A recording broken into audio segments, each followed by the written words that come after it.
First time পেয়ারা বাগান গিয়ে হলাম প্রতারণার শিকার। Hello everyone, welcome to my mini blog. Exam শেষ মানেই শুধু ঘোরাফেরা, তাই চলে গেলাম পেয়ারা বাগান।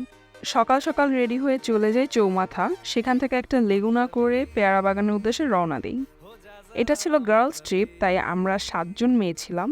পৌঁছানোর পর আমরা একটা ট্রলারে উঠে যাই, এরপর নেচার আর ওয়েদার এনজয় করতে করতে আমাদের ট্রলার সামনে আগাতে থাকে। এরপর আমরা পেয়ারা পার্কে যাই, সেখানে একটা স্পট ছিল অনেক সুন্দর। এখানে উঠে আমরা অনেক ছবি তুলি, দেন আবার ট্রলারে করে আগাতে থাকি। তারপর চলে যাই ভাসমান বাজারে। এখন অবশ্য পেয়ারার সিজন না, বাট নৌকায় করে পেয়ারা বিক্রি করা হয়। ট্রলারে উঠানো হয়েছে এটা বলে 1100 টাকা। এরপর আমাদেরকে একটা প্লেস ঘোরানো হয় নাই, আমাদেরকে সামনে থেকে নিয়ে গিয়ে বলা হইতেছে আপনারা তো বলেন আগে, এমন ভাবে বলতেছে যেন আমরা এখানে অনেক আগেও আসছি। আমাদের থেকে যেই ভাড়া বলছে সেই ভাড়াই নিয়ে তো যে প্রতারণার কথা বলেছিলাম ভিডিওর প্রথমে, সেটা হচ্ছে আমরা ট্রলারে যত টাকা বলে উঠেছিলাম, ট্রলার মামা সেটা থেকে বেশি টাকা চার্জ করে।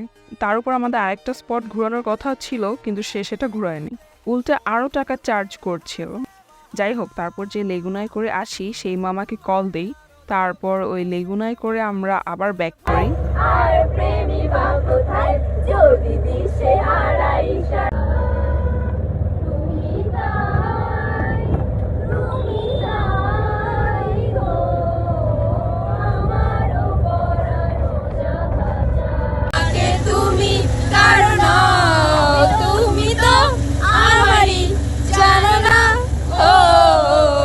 সবাই মিলে গান গেয়ে এনজয় করি পুরো টাইমটা। ভালোই ছিল আমার ফার্স্ট টাইম পেয়ারা বাগান ট্যুর।